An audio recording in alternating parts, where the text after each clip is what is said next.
Assalamu alaikum wa rahmatullahi wa barakatuh, and welcome to our matric revision session on YouTube and Facebook.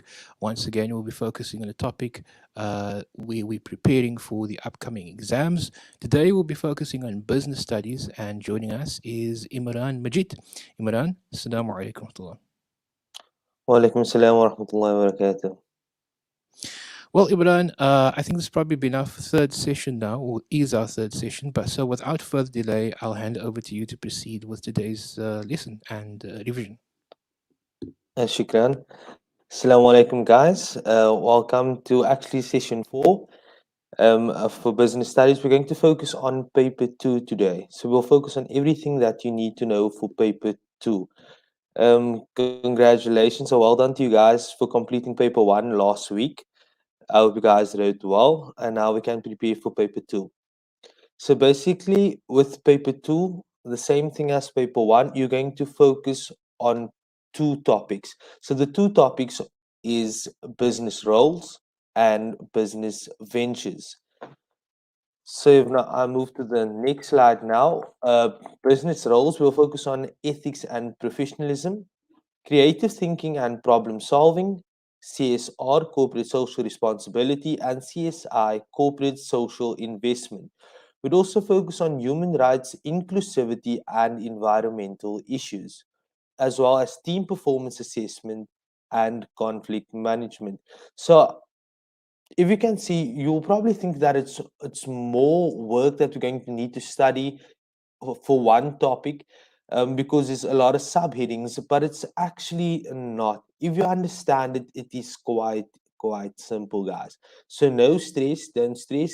Everything that you need to know, we will go over now. So what we'll do is we'll first start off by going over business ethics and professionalism. So let's do that. So what we're going to need to know here, we're going to need to know the difference between ethical behavior and professional behavior. So I've given to you there. So ethical behavior is ways to respond in line with society and good values. Professional behavior is the specific characteristics expected of a professional. So what you need to know there, you need to distinguish between ethical and professional behavior. So ethical behavior refers to the principles of right and wrong in society, and professional behavior refers to right and wrong in a business. Also, we're going to need to focus on the King Code principles, which focuses on transparency, liability, and responsibility. So, transparency, you need to know, is decisions must be clear to stakeholders.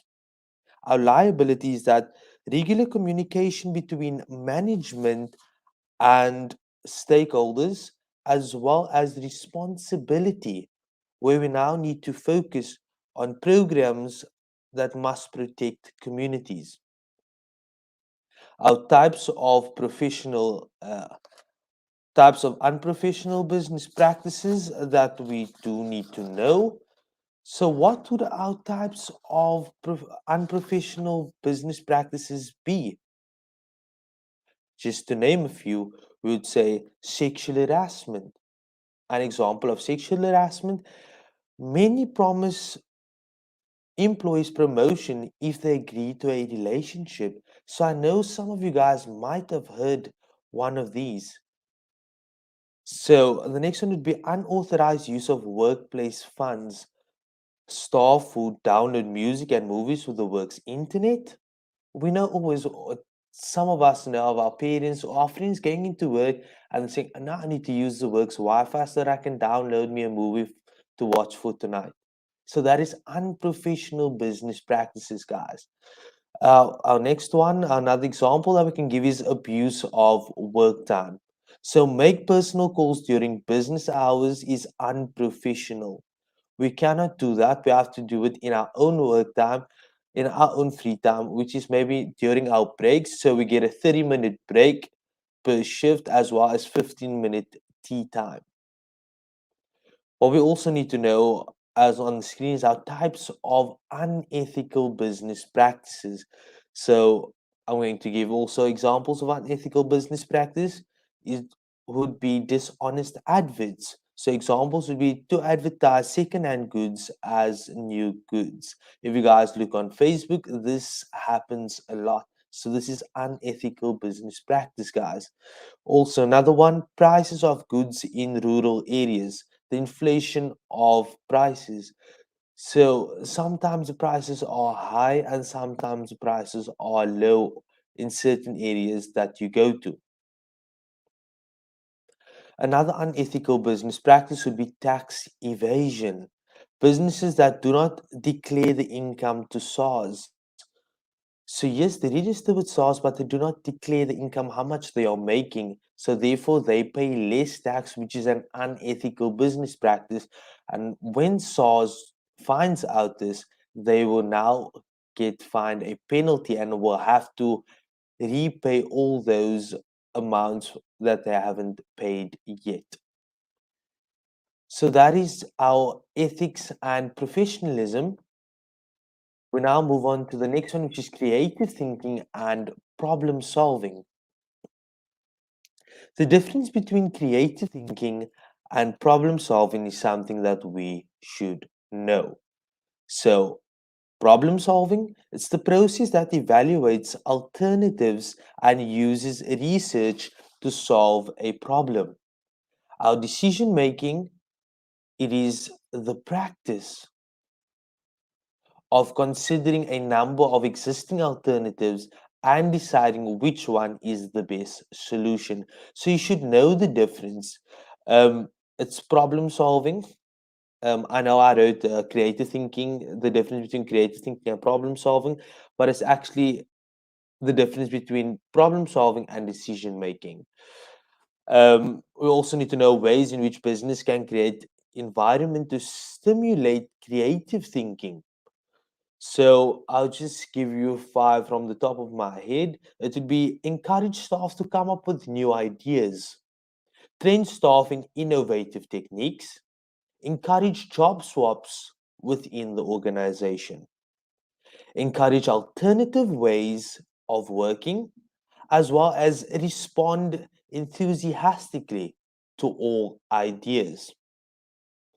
We're also going to need to know the benefits of creative thinking in the workplace.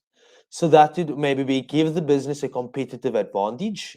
Yes, that's a good one. Complex business problems may be solved, as well as employees have more confidence as they can live up to their full potential. A very important one that we also need to know is our problem solving steps. This is definitely going to come in, guys.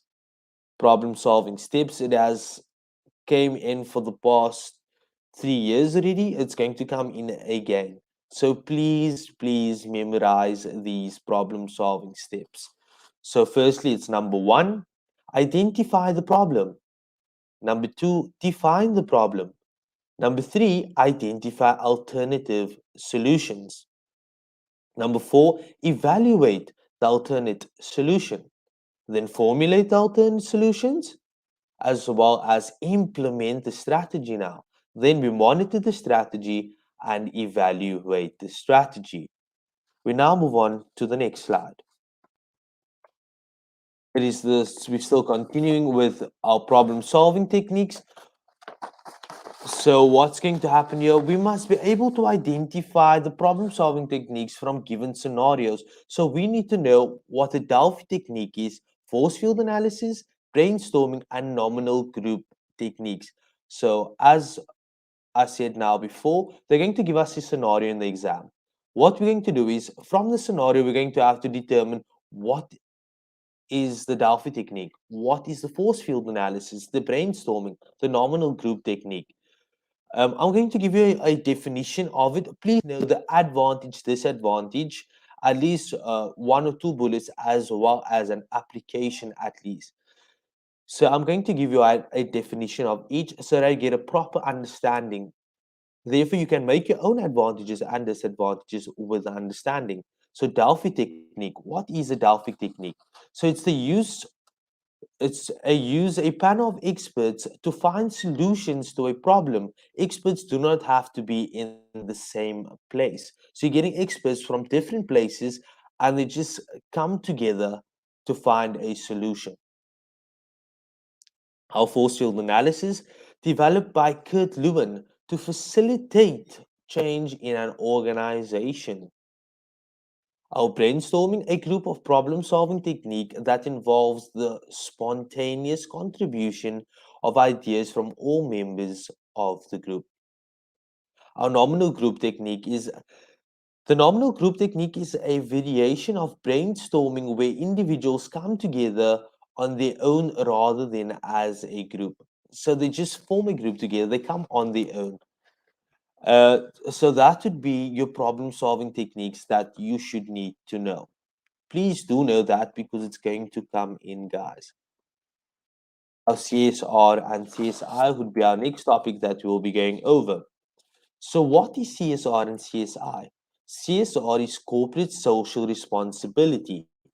CSI would be corporate social investment. So, the meaning of social responsibility or corporate social responsibility is an ethical viewpoint that says every individual or organization has an obligation to benefit society as a whole. We're going to need to know the relationship between the triple bottom line and social responsibility. So, guys, when we talk about triple bottom line, just think about triple P. Remember triple P: profit, people, planet, not planning, but planet. So profit, people, planet. Always remember that, guys. So profit, the triple bottom line means that business should not only focus on profit or charge high prices, but should also invest in CSI projects. People, business should engage or invest in sustainable community programs, projects that will benefit or uplift communities. And then our planet, because businesses should not exhaust resources or harm the environment for production profit purposes. So we should reduce, reuse, and recycle, guys. I'm sure you guys heard this when you guys were a bit younger on DSTV. Reduce, reuse, recycle. So we're going to have to know the strategies that we're going to have to deal with. So what are the strategies that we're going to have to deal with are? So it's going to be our HIV and AIDS, unemployment, and poverty. CSI refers to investment of corporate funds for the primary purpose of achieving social outcomes. So by a CSR now, corporate social investment, CSR is the continuing commitment by business to behave ethically and contribute to economic development while improving quality of life of local community and society at large. What you're going to need to know is you're going to need to know the benefits and challenges of the business and the community. You're also going to have to differentiate between corporate social responsibility and corporate social investment. So, corporate social responsibility, what you can say is that the intention is to change business practices. Focus is on increasing image and profits. Our corporate social investment is actively committing money and resources to uplift the community, as well as focus is on the upliftment of community without return on investment. We move to the next slide. What we're going to need to know also here is our team performance assessment. Criteria for successful team performance: shared values, mutual trust and support, interpersonal attitudes and behavior, communication, cooperation, or collaboration. Our characteristics of a successful team we're going to have to know And then the importance of team dynamic theories. Very, very, very, very important that we're going to need to know is the stages of team development. What it is, they'll also give you a scenario, and then you're going to have to maybe distinguish, or they're just going to tell you name the stages of team development. This came in last year's paper. I'm sure it will come in this year's paper as well. So just know the names of the stages of team development. So what it is forming, storming, norming, performing, adjourning, and mourning. So those are the stages of team development. We move to our next topic, which is conflict resolution. So, what is conflict or the causes of conflict in the workplace? We need to know this. So, what is the causes of conflict in the workplace, guys? We need to know how to handle conflict in the workplace, as well as differentiate between grievance and conflict. Then we're going to need to know the procedures to deal with grievance in the workplace and the type of personalities we get. Also, the ways in which businesses can deal with difficult employees in the workplace. So let's just go over one or two of them quickly. So, very important that you need to know. I just want to touch on the main points. The differentiate between grievance and conflict, we're going to need to know. So, grievance is when an employee is unhappy in the workplace, and it is when an individual has work related issues. Conflict is clash of opinions in the workplace, as well as a disagreement between two or more parties in the workplace. So, how to handle conflict in the workplace? We would acknowledge that there is a conflict in the workplace. Firstly, we always need to acknowledge it.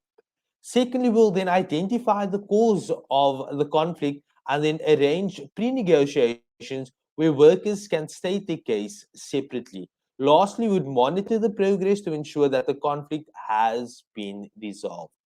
Remember that, guys. We move on to the next. So, let's just see quickly. Okay, our human rights, inclusivity, and environmental issues is a very important topic that we're going to need to know. So, human rights are rights that everyone must enjoy by mere fact that they are humans. They are protected by the Bill of Rights. We all know that. So, inclusivity, it means that no one should be excluded because of their gender, age, race, language, or disability. Diversity refers to the variety of people employed based on age, race, gender, ethnic groups, disabilities, and how employees see themselves and others. We're going to have to discuss environmental issues. We're also going to have to identify the role of health and safety representatives, as well as identify responsibilities of employees and employers in promoting human health and safety in the workplace. So, human rights in the workplace is our privacy, dignity, equity, freedom of speech and expression, information, as well as safety, security, and protection of life. Identifying the diversity issues in the workplace, as I said before, it would be poverty, race, gender, language, age, culture, religion, as well as disability. And then identifying and the role of health and safety representatives, just to ensure that protective clothing is provided to all workers. Very important, as well as promote safety training so that employees may avoid potential dangers. The responsibility of employers and employees, you're going to have to distinguish between the two. So they're going to give you a table, you're going to have to say what is the role of workers and what is the role of employers. So please do know that. We move finally to business ventures. So what we have discussed now was business roles. Everything that we needed to know, we have spoken about now in business roles. So remember, in order to do an essay, and no one ever knows what essay will come in the exam. So what we're going to do is we're going to study our core notes and then formulate the essay from our core notes. But we'll get to that later on in the lesson. So business ventures. Business ventures is also broken down into a few subtopics. It is management and leadership, some of you guys' favorite, investment securities or opportunities, investment insurance, forms of ownership, with a focus on how they can contribute to the success or failure of a business. Forms of ownership, you guys are very, very, very familiar with. Some people seem to find it difficult, but you guys learned it since grade 8. I would make it more easier for you once we move on in this lesson. Also, we need to focus on the last topic of the business as a whole, which is presentation and data response. Next slide. So management and leadership. What we're going to do here is we're going to have to differentiate between management and leadership. So what is management? Management is the coordination of planning, organizing, leading, math, um, it will be the coordination of planning, organizing, leading, and controlling employees to achieve goals. Our leadership, the ability of an individual to influence and guide followers. So you're most probably going to get a table there. We're going to have to distinguish um, three 3 points on leadership and 3 points on management. Let me just give you the 3 points so that you know. I'll say it slowly so that you can write it down. So leadership influence human behavior. Next bullet encourages new ideas to increase productivity. And the last bullet focus on what and why. Our management guides human behavior. Second bullet, administers tasks to get the job done. And then focus on how and when. What we're also going to need to focus on is our situational leadership, transformational leadership, as well as leaders and followers. So, transformational leadership is different leadership characteristics are needed for different situations. So, true. We all know that. Transformational leadership suitable for a dynamic environment where change could be drastic. So, there's immediate change that needs to take place. Leaders and followers. Leaders lead by example and they hold positive behavior. We all know that in many businesses they do now they hold positive behavior where they now give incentives. We need to focus on the or identifying role of personal attitude in successful um, leadership, which is leaders' attitude may influence employees' behavior. Um, we need to know the differences between leadership styles. So, what is differences between leadership styles? So, what is the leadership styles? Firstly, so the leadership styles would then be what I've given you there is our democratic, autocratic, laissez-faire, or free reign, as we might know it, charismatic, and transactional. So our democratic is where leaders involve employees in decision-making process. A good example that that I always like to use is South Africa is a democratic country, so almost the same in a business. Where now everyone has a say. Autocratic is leaders takes all decisions and do not involve employees.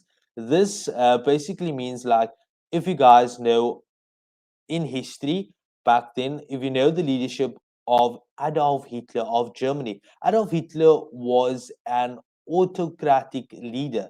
So this means that no one has a say besides him. He made all the decisions.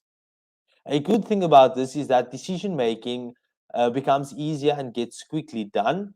Where democratic, it now takes long to get done because you need to get all the ideas from everyone else. Our laissez-faire is that the leader delegates tasks to followers with little or no given direction. So what the leader does is the leader now tells workers, okay, what I'm going to do is I'm going to give you guys the utensils to now make a table. So you are given all the utensils. I'm just the leader just tells you, okay, I need the table by the end of the week. So what the leader is doing is the leader is giving you freedom, right? So free reign is giving you freedom to do whatever you want, but the job should be done on time. Our charismatic leadership, the leader uses charm to influence workers or followers. The leader is an expert at selling vision to achieve excellent results. Transactional leadership encourages employees to work hard because they receive rewards, motivates employees by appealing to their own self interest. So, these are the different leadership styles that you guys need to know. Move on to the next slide. Investment securities. So, those of you that are into maths or calculations, guys, this same calculation is in maths lit. Um, you can use the same formula, you'd come out to the same answer. So this makes it very easy. That's why most learners love to choose the topic business ventures. So let's look at what we're looking at the investment securities. We need to know the functions of the JSE. So the functions of the JSE acts as a link between investors and public companies. It also shares are valued and assessed by experts. It encourages new investments as well as raises primary capital and facilitates electronic trading of shares. What we're going to need to know, we're going to need to know the meaning of the investment terms, dividends, capital gain, simple interest, and compound interest. So I'm just going to give a short definition for each one for you guys. So dividends refers to the return on investment in shares. Capital gain, the return on property and fixed assets. Simple interest calculated on the original or principal amount invested. And then compound interest is the interest is calculated in every period on original or principal amount plus interest. So our formula there, I've given you guys a simple interest formula, P times R times T. Our compound interest formula would be our price times 1 plus our rate to the power of our years or n. Simple. We need to know the different types of investments, which is retail bonds, unit trust shares, fixed deposit, and then our type of shares. Our type of shares is very important because it's definitely going to come in, guys. They're going to tell you, um, name the types of shares. So then you're going to need to know it's ordinary shares, preference shares, bonus shares, and founder shares. That is for 4 marks, 4 easy marks, guys. That will most probably be your first question in section three. In section three, your first question for investments. Sorry, not investments, but business ventures. We're also going to need to know the types of preference shares. So, what is the types of preference shares that we have? You just need to know it's participating preference shares and then non-participating preference shares. Then you're going to need to know cumulative preference shares, non-accumulated preference shares, redeemable preference shares, non-redeemable preference shares, and then convertible preference shares and non-convertible preference shares. We move on to the next, which is investment insurance. Insurance refers to the cover for a possible event that may cause a specified loss. Insurance concepts that we need to know is overinsurance, underinsurance, reinstatement, and average clause. Very, very, very, very important, guys. Why? Because this is going to come in. So you're going to need to know the difference between all. So I'll give a definition, one definition for all as we move on. So overinsurance is when the item is insured for more than the actual market value. Underinsurance occurs when property or assets are insured for less than its full value. And then reinstatement, it is a stipulation whereby the insurer may replace good or property instead of reimbursing it. Average clause, a stipulation set out by the insurer which is applicable when property or goods is underinsured. So that is very important. Our average course calculation would be amount issued divided by our value of the insured item times amount of loss. What we're going to need to know is our principles of insurance. So, our principles of insurance that I've given you there, please read up on the definitions, guys. A small definition will work. So, to be indemnity, insurable interest, security, or certainty, and utmost good faith. Utmost good faith will come in probably as a multiple choice answer. Then we're going to need to know distinguish between insurance and assurance. They love asking this. I'm sure you guys also love to answer this because this one's so easy, guys.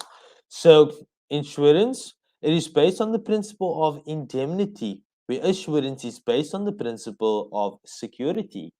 Applicable insurance applicable to short-term insurance, assurance applicable to long-term insurance.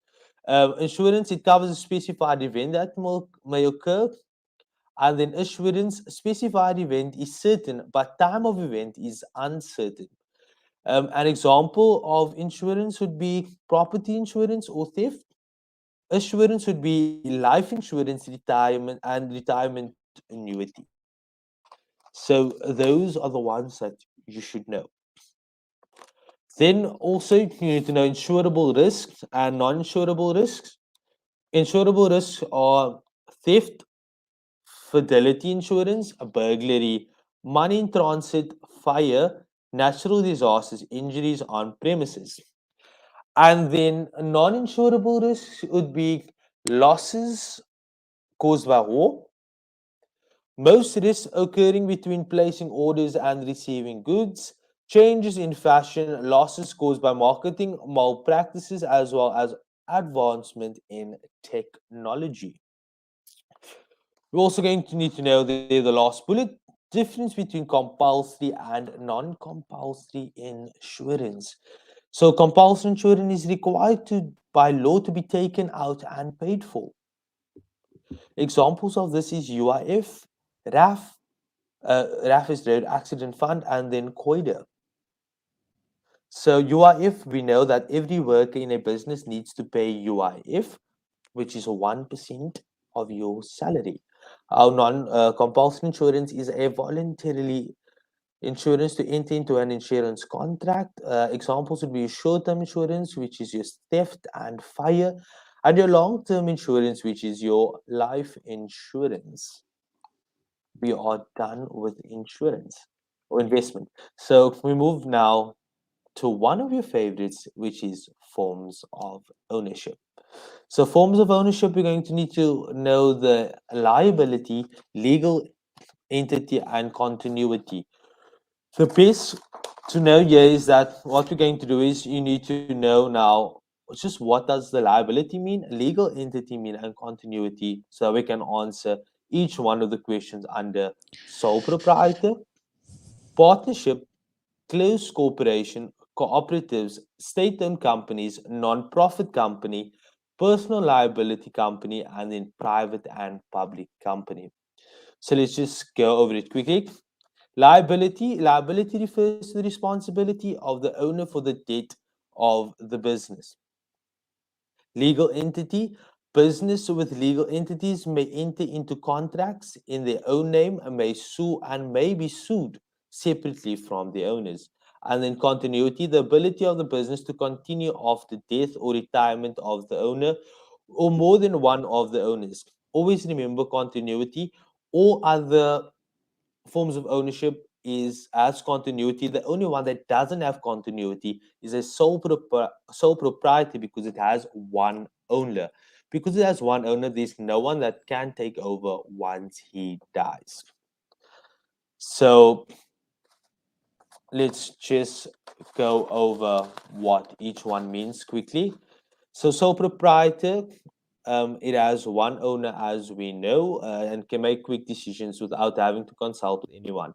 Our partnership has two or more owners. Partners have access to expertise, other partners when difficult decisions must be made.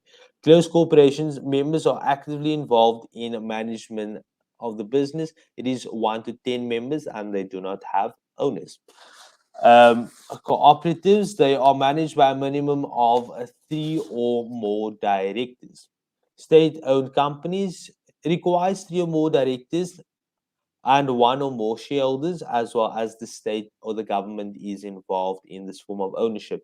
A non-profit company, INPC, may be well managed as it requires a minimum of three directors. Remember, it is a non-profit company, meaning if they do make a profit, they then give it back out to the community. Um, so they do not actually make a profit when they do things. The next one would then be private company managed by at least one competent or highly skilled director. If you see on your label of your clothing LTD Pty, remember that is a private company and you cannot buy these shares on the JSE. Therefore, you can only buy shares on the JSE from a public company because a public company sells shares to the public. It is managed by at least one competent, highly skilled director. Our personal liability company is managed by a competent board of directors. So that's what we need to know forms of ownership. We've our last topic now, which is presentation of information. Before the presentation, we need to know the factors to consider when preparing. So during the presentation, we need to know before the presentation, during the presentation, and then after the presentation, as well as advice to improve your following presentation. So factors to consider before the presentation, get clear goals and main points of the presentation. And then during the presentation, what you need to know is make eye contact with everyone in the audience and look in all directions. After the presentation, make sure you understand each question before answering questions. The data response would be our last one now on the next slide. So the aspects to consider would be when multimedia representation is designed. Examples of non-verbal presentations would be illustration, photos, scenarios, pictures, slides, written reports, handouts, tables, graphs, and diagrams. So you need to know the advantages and disadvantages of a data projector, overhead projector, interactive whiteboard, handouts, posters, flip charts, graphs, and video conferencing.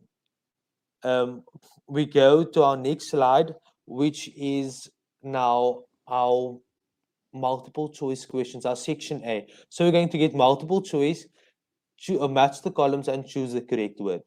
What I'm going to do, guys, is you guys can take screenshots of each slide. I won't go over it because of time, also because it's quite easy to go over. I want you guys to go over it yourselves.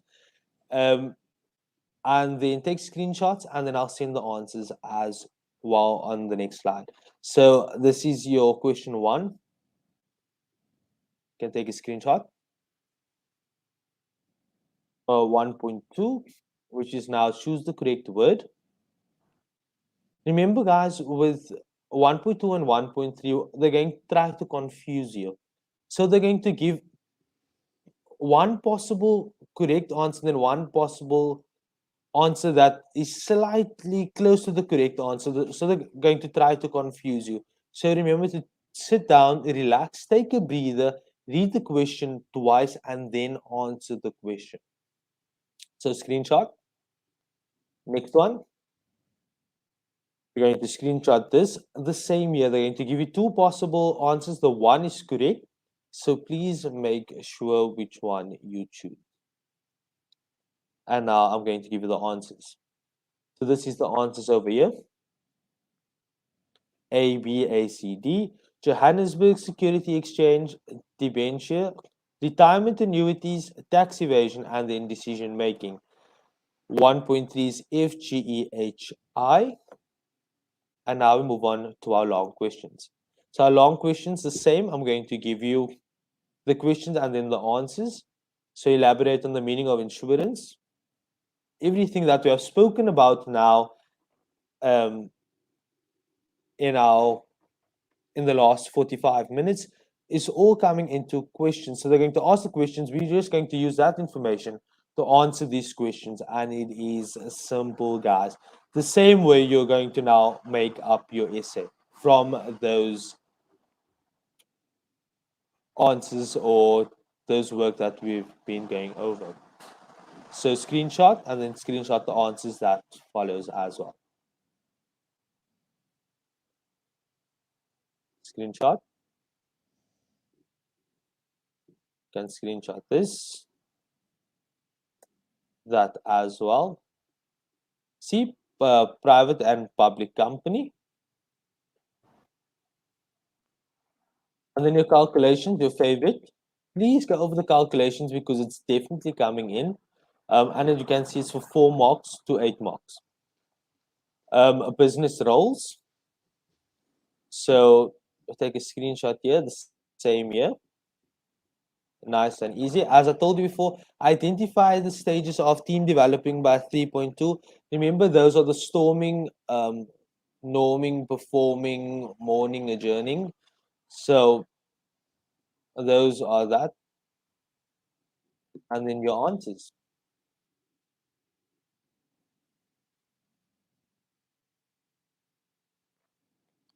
Imran, if we are able to, would we be could we make these documents available for people to download as well if they email you? Yes, definitely. They can WhatsApp me or email me and I'll send the document. Okay, inshallah. I think due to time, unfortunately, we won't be able to go through all of them. But if with your permission, I'll give your WhatsApp number for people to make contact with you. And that, of course, is on 061 359 4637, 061 359 4637. If you are someone who is looking for tuition, or if you would like a copy of the documents mentioned here, and of course, just engage a little bit more around this paper, business sciences, and once again, Imran Majid, shukran so much for joining us today and making time on a public holiday. Afwan. Shukran to you guys. Jazakallah Good luck, guys, for next week. Jazakallah khair. Wassalamu alaikum wa rahmatullahi wa barakatuh. And that's it for our matric revision session for today. Tomorrow, inshallah, we'll be back with maths with Sandra Dixon. And of course, you can go back to these recordings that remain up on YouTube and Facebook on the channels, and you can go